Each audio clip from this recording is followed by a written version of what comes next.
కానీ తూ అని పాపన వాడు పోతాడు పోని మనం మంచి పని చేయాలి దేవుడు శిక్ష ఇచ్చిండు నేను ప్రమాణ స్వీకారం చేసినాడే కూలబడ్డాడు నడువిరిగింది ఇంతకంటే పెద్ద శిక్ష నేను జైలు వేసినా అయ్యేదేం లేదు ఆయననే ఫామ్ హౌస్ను ఒక బందీఖానగా మార్చుకొని చుట్టూతో నా పోలీసులే ఉన్నారు లోపల ఆయన ఉన్నాడు చెర్లపల్లికి పంపించినా చెంచల్గూడకు పంపించినా గదే అవుతుంది కదా ఇక తిండి బరువు నాకు ఎక్కువ అవుతుంది అదొకటి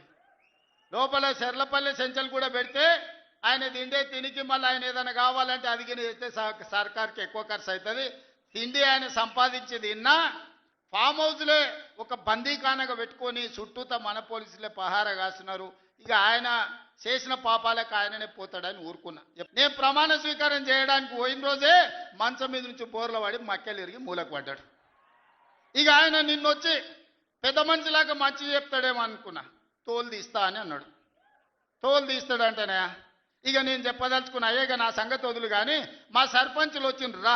ఏ తోలు తీస్తావురా నీ తోలు తీసుడు కాదు నిన్ను చీరి చింత కట్టి చింత మడకల ఏలాడేసి కొడతారో లేదో మా సర్పంచులు రా కొడంగల్కి వస్తావా లేకపోతే మమ్మల్ని చింతమడకకు రమ్మంటావా మా సర్పంచులను దోల్తా సోయి లేని మాటలు స్థాయి లేని విమర్శలు ఒక్కటన్నా అక్కడికి వచ్చే మాట మాట్లాడిండా